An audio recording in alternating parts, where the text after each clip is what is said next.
আসসালামু আলাইকুম। ম্যাট্রিমনি বাংলাদেশ থেকে আমি শারমিন আবারও চলে আসছি আপনাদের সাথে লাইভে। আশা করি আল্লাহর রহমতে সবাই অনেক অনেক ভালো আছেন। আমিও আলহামদুলিল্লাহ অনেক অনেক ভালো আছি আপনাদের দোয়ায়। তো লাইভে ক্যাপশন অলরেডি দেখতেই পাচ্ছেন আমরা কোন বিষয় নিয়ে কথা বলবো। তারপরে আরেকবার বলে দিচ্ছি, বয়স্কা পাত্রী এটা নিয়ে আজকে লাইভ হবে। আর ক্যাপশনে তো আমার নাম্বারটা অলরেডি দেয়াই আছে। তারপর আরেকবার বলে দিচ্ছি 0133256587 এই নাম্বারে যোগাযোগ করলে সরাসরি আমার সাথে কন্ট্যাক্ট করতে পারবেন, অথবা চাইলে আপনার মনের মতো পাত্রপাত্রী কেমন চান সেটা আমাকে হোয়াটসঅ্যাপে জানিয়ে দিতে পারেন। আমি শারমিন 24 আওয়ার্স ট্রাই করবো আপনাদের সাথে থাকার জন্য, আপনাদের সেবায় সবসময় নিয়োজিত থাকার জন্য ইনশাল্লাহ। তো বয়স্কা বা বয়স্ক যখনই এই কথাটা আমাদের মাথায় আসে তখন কি হয় জানেন, তখনই মনে হয় আসলে এই মানুষগুলো সবচেয়ে বড় অসহায়। আমরা যখন ইয়াং থাকি, যখন আমাদের বয়স কম থাকে, তখন আমাদের দাম থাকে, তখন আমাদের একটা ভ্যালু থাকে। বাট যখন আমাদের বয়স হয়ে যায় বা আলটিমেটলি মা বাবা যখন বয়স্কা হয়ে যান, আমি বেশিরভাগই দেখেছি খুবই ভালোবাসা থাকে ফার্স্ট টাইমে, কিন্তু যখন তারা বৃদ্ধা হয়ে যায়, বিছানায় পড়ে যায়, তখন তাদের আর কোনো মূল্যই থাকে না। মনে হয় যে কুকুরেরও যে মূল্য আছে, বাস্তব ক্ষেত্রে সেই মূল্যটা তাদের নাই।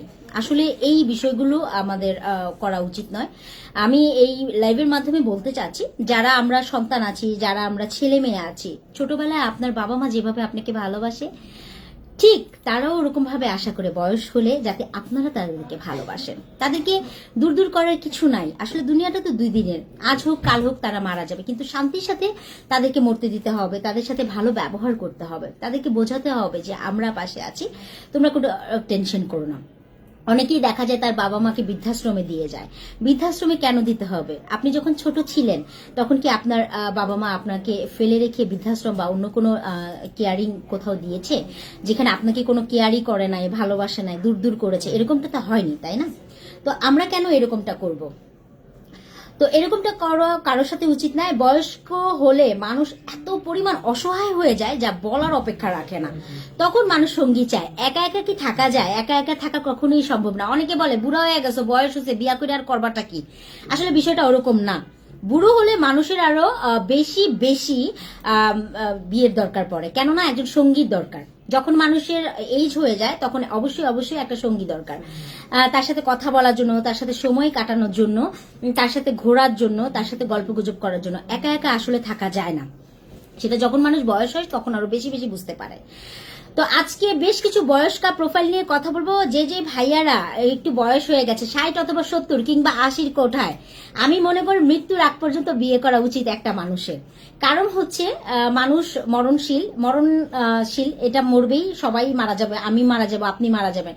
কিন্তু মৃত্যুর আগে যাতে খুব ভালোভাবে লাইফটাকে লিড করা যায়, মানে হেলদি একটা লাইফ যেটাকে বলা হয়, খুব হাসি খুশি যাতে থাকা যায়, সেটাই অবশ্যই করা উচিত। এবং ম্যাট্রিমনি বাংলাদেশের পক্ষ থেকে আমি আপনাদেরকে জানাতে চাই, ম্যাট্রিমনি বাংলাদেশ কিন্তু বয়স্কা প্রোফাইল নিয়ে অ্যাভেলেবেল কাজ করছে। এবং আলহামদুলিল্লাহ গতকালকেও কিন্তু আমাদের একটা বয়স্কা বিয়ে হয়েছে। পাত্রী হচ্ছে বিধবা, পাত্রীর এজ ছিল 45, ওনার একটা বেবি আছে। বেবি সবাই কিন্তু ভাইয়াটা মেনে নিয়েছে। ভাইয়ার এজ হচ্ছে 55 বছর। তো পাত্র ছিলেন হচ্ছেন একজন জিএম গ্রুপ অফ কোম্পানির। আলহামদুলিল্লাহ সবকিছু জেনে শুনেই কিন্তু মেনে নিয়েছে। এই জন্য ভাইয়াকে আমি এই লাইভের মাধ্যমে থ্যাঙ্কস জানাচ্ছি। থ্যাংক ইউ সো মাচ ভাইয়া, যে আপনি সবকিছু জেনে শুনে একজন মানুষের পাশে দাঁড়িয়েছেন। আসলে এটাই তো হওয়া উচিত, আমাদের মানুষের পাশে দাঁড়ানো উচিত। আমরা নিজেদের বাবা মা ছাড়াও অন্যান্য যারা আছেন, অন্যান্য যেমন আত্মীয় স্বজন থাকে, রাস্তাঘাটে যেসব বয়স্কা মানুষ থাকে, তাদের আমাদের পাশে দাঁড়ানো উচিত। এই শীতকালে মানুষ কতই না কষ্ট থাকছে। আমাদের যাদের অ্যাভেলেবেল পুরাতন ড্রেস আপ আছে, শীতকালের পোশাক আছে, যেগুলো আমরা ব্যবহার করি না, ইচ্ছা করলে কিন্তু এগুলো দিলেও মানুষ খুব হাসি খুশি থাকে। যখন একটা মানুষকে আপনি একটা কিছু দান করবেন, তখন তার মুখে যে স্মাইলটা আপনি দেখতে পাবেন, এর থেকে সুখবর বা দিলের থেকে আপনার দিলে এত পরিমাণ শান্তি আসবে, এটা আমি নিজে রিয়েলাইজ করি, নিজে ফিল করি। আপনিও চাইলে এই ধরনের, এটা 1000 কোটি টাকা দিলেও পাবেন না এই ফিলটা। তো যাই হোক, বয়স্কা প্রোফাইল নিয়ে কথাগুলো বলবো। আজকে সর্বপ্রথম যে বয়স্কা পাত্রী নিয়ে কথা বলবো, পাত্রীর বাসা হচ্ছে মিরপুর 11-তে। পাত্রী ওখানে ভাড়া বাসায় থাকেন। তারপর পাত্রীর বয়স হচ্ছে 47, উনি বিধবা, ওনার দেশের বাড়ি কুমিল্লাতে। পাত্রীরা হচ্ছে 2 বোন। পাত্রীর একটা বেবি আছে, বেবিটা হচ্ছে Australia settle. But family background খুবই ভালো, উনি আমার খুবই পছন্দের মানুষ। তো ওনার জন্য যদি 80 থেকে 90 বছরও হয়, তারপরেও ওই ভাইয়ারা চাইলে আমার সাথে যোগাযোগ করতে পারেন আপুর জন্য, বিকজ আমি চাচ্ছি যে আপুর খুব তাড়াতাড়ি একটা বিয়ে শাদী দেওয়ার জন্য। বোঝেনি তো, যখন বিধবা হয়ে গেছেন তখন তার কষ্ট আসলে এই কষ্ট বলে বোঝানোর মতো না।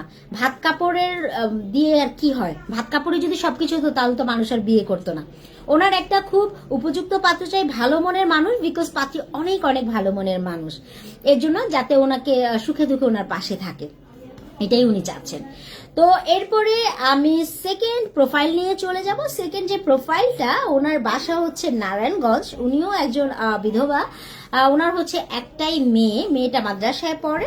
রাইট নাও ওনার বয়স হচ্ছে 43 বছর এবং ওনার হাইটটা হচ্ছে 5 ফিট 5। পাত্রী দেখতে শুনতে মাশাআল্লাহ অনেক সুন্দরী। যারা যারা এই পাত্রী চাচ্ছেন বয়স্কা, তারা তারা চাইলে আমার এই নাম্বারটাতে যোগাযোগ করতে পারেন, হলেও হয়ে যেতে পারেন আপনি ওই পাত্রীর বর। ইনশাল্লাহ এই পাত্রীও খুব ভালো মন মানসিকতার পাত্রীর, আর্থিক অবস্থা ভালো, নারায়ণগঞ্জে ওনাদের নিজস্ব বাড়ি। এই হলো ব্যাপার। এখন আমি সরাসরি কমেন্টে চলে যাব। অনেকেই আমাকে কমেন্ট করেছে। একজন আমাকে লিখেছেন, আসসালামু আলাইকুম, আমি আমার জন্য পাত্র খুঁজছিলাম, কিভাবে যোগাযোগ করবো? Thank you so much for your comment. ওয়ালাইকুম আসসালাম। আপনি যোগাযোগ করবেন হচ্ছে স্ক্রিনে আমার নাম্বার দেওয়া আছে, ওটাতে আপনি সরাসরি আমাকে নক করতে পারেন হোয়াটসঅ্যাপ, এবং আপনি আপনার বায়োডাটা ছবি পাঠিয়ে দিতে পারেন। পাঠিয়ে দিলে আমি আপনার পছন্দ জেনে আপনাকে সার্ভিস দিব। আল্লাহর রহমত যদি হয় ইনশাল্লাহ বিয়েটা হয়েও যেতে পারে আপনার। এই হলো ব্যাপার। তারপরে আজকে আমি সর্বশেষ আরেকটা পাত্রী নিয়ে কথা বলবো, যেটা না বললেই না। ওনার ফ্যামিলি ব্যাকগ্রাউন্ড খুবই ভালো, মানুষ হিসেবে আলহামদুলিল্লাহ অনেক অনেক ভালো। পাত্রীর বাসা হচ্ছে আপনার ধানমন্ডিতে। পাত্রী হচ্ছে ডিভোর্সি, সঙ্গত কারণে ওনার ডিভোর্স হয়েছে। আসলে ডিভোর্স, আরেকটা বিষয় আমি বলি, ছেলেকে যদি বলা হয় যে কেন ডিভোর্স হয়েছে তাহলে বলে মেয়ের দোষ, মেয়েকে যদি বলা হয় কেন ডিভোর্স হয়েছে তাহলে বলে ছেলে দোষ। আসলে ডিভোর্স কি কারণে হয়েছে আল্লাহ জানে, এবং যার ডিভোর্স হয়েছে সেই কিন্তু জানে। তো যাই হোক, আমরা আসলে বাঙালিরা একজন আরেকজনকে দোষ দিতে পারলে বাঁচি। বেশিরভাগ মানুষই কিন্তু এটাই করে, নিজের দোষ পৃথিবী উল্টায়া যাবে তারপরে কিন্তু আমরা বলি না। তো এটা করা উচিত না। আপনারা প্লিজ একটা জিনিস আমি রিকোয়েস্ট করব, যারা যারা ডিভোর্স আছেন তারা তারা যখন আমাকে নক করবেন তারা তারা আপনাদের ডিভোর্সের কারণগুলো, এক্সাক্ট কারণগুলো বলবেন। হ্যাঁ, সঠিক কারণগুলো, আসলে কি কারণে আপনাদের ডিভোর্স হয়েছে এটা আমাকে সঙ্গত কারণটা বলবেন, কারণ অন্য মানুষ যাতে বিয়ে করে আপনাকে আইসা বিভ্রান্তিতে না পড়ে। তো এই হলো ব্যাপার। থার্ড পার্টি যিনি, উনিও মানুষ হিসেবে খুবই ভালো, ফ্যামিলি ব্যাকগ্রাউন্ড আলহামদুলিল্লাহ ভালো। তো সবাই সবার জন্য দোয়া করবেন। তো আজকের লাইভটি এ পর্যন্ত, আর দীর্ঘায়ু করব না। ম্যাট্রিমনি বাংলাদেশের পক্ষে সঙ্গে সবাই থাকবেন। আমি শারমিন আপনাদের সঙ্গে থাকার চেষ্টা করব সবসময়। ইনশাল্লাহ ভালো থাকবেন। আসসালামু আলাইকুম।